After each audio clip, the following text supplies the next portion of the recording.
आज मैं आपको बताऊंगा ऐसे 4 कारण जिससे साबित हो जाएगा कि रेसलमेनिया 37 में ब्रॉक लेसनर का पंगा बॉबी लैशली से होने वाला है। 1. ब्रॉक लेसनर को सबसे ज्यादा प्यारी है उनकी शान। ब्रॉक लेसनर को पैसा बहुत ज्यादा प्यारा है, लेकिन पैसे से भी ज्यादा उनको प्यारी है उनकी शान। WWE का हर एक रेसलर WWE से रिटायरमेंट एक हीरो की तरह लेना चाहता है, न कि एक लूजर की तरह।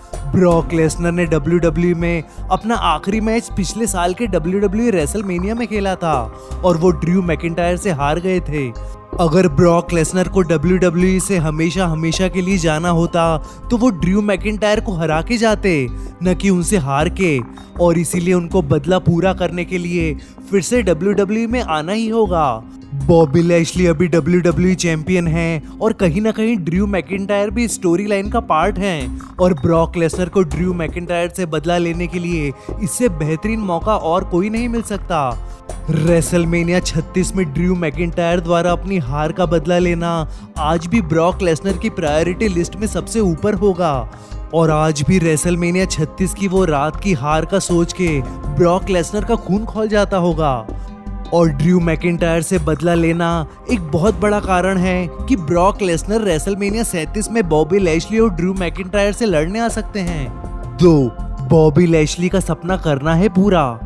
विंस मैकमैन WWE के मालिक हैं और उनके अंडर जो भी एम्प्लॉय आते हैं उनका सपना पूरा करना विंस मैकमैन की जिम्मेदारी बनती है।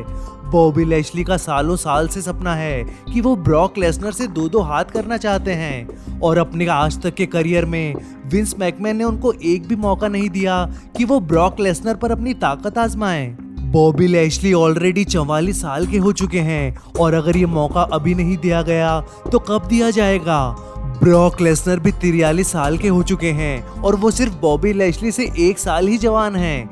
23 सितंबर 2005 को पहली बार बॉबी लैशली WWE पर अपीयर हुए थे, और आज उनके डेब्यू को 16 साल से भी ज्यादा समय हो चुका है। उन्होंने अपने अनेक इंटरव्यूज में ब्रॉक लेसनर से लड़ने की इच्छा जताई थी, लेकिन विंस मैकमैन ने आज तक उनको ये मौका कभी नहीं दिया।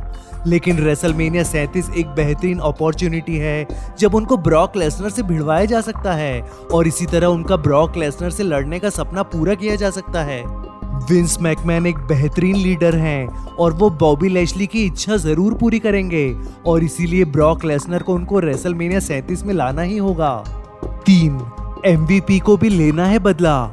आपको रॉयल रंबल 2020 की वो रात तो याद ही होगी जब ब्रॉक लेसनर ने एक के बाद एक रेसलर्स को बाहर उठा के पटका था, और उसमें से एक रेसलर MVP भी थे। MVP को ब्रॉक लेसनर ने सिर्फ 24 सेकंड में चित कर दिया, और इसी तरह MVP का रॉयल रंबल जीतने का सपना हमेशा हमेशा के लिए चूर कर दिया। आज भी MVP के सीने में इस हार का दर्द छुपा होगा, और वो कहीं ना कहीं से ब्रॉक लेसनर से इस हार का बदला लेना चाहते होंगे, और आज उनके पास ये हार का बदला लेने का सबसे बेहतरीन मौका है।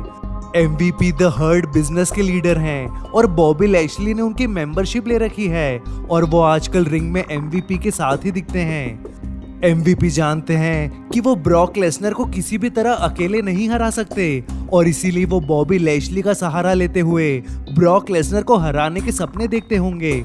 और अगर ब्रॉक लेसनर को रेसलमेनिया 37 में बुला लिया जाता है और बॉबी लैशली से भिड़वा लिया जाता है तो MVP का ये लड़ाने का सपना पूरा हो सकता है।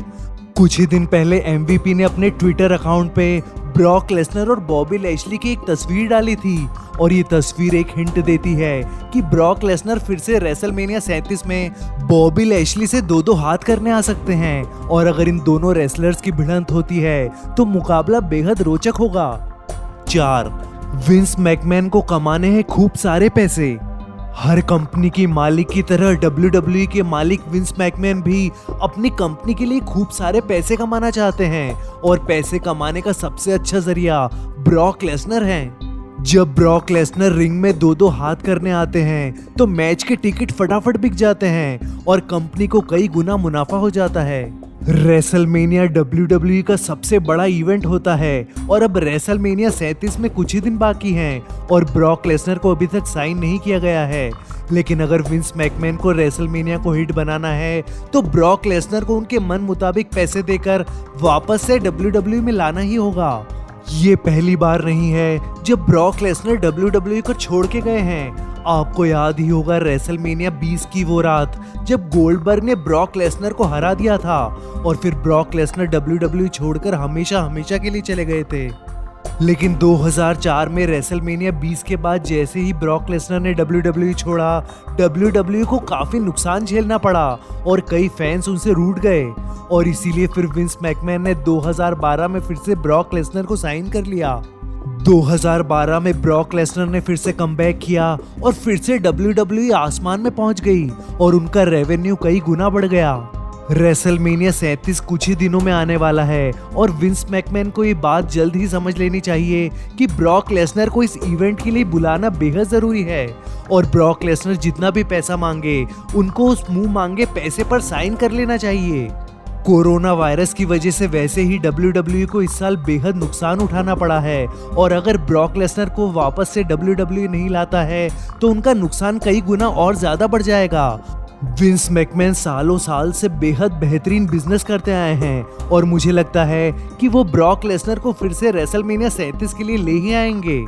और अगर ब्रॉक लेसनर फिर से WWE में आते हैं और कॉन्ट्रैक्ट साइन करते हैं तो उनकी भिड़ंत बॉबी लैशली से WWE चैंपियन के लिए हो सकती है। देखते रहिए रेसल कहानियां।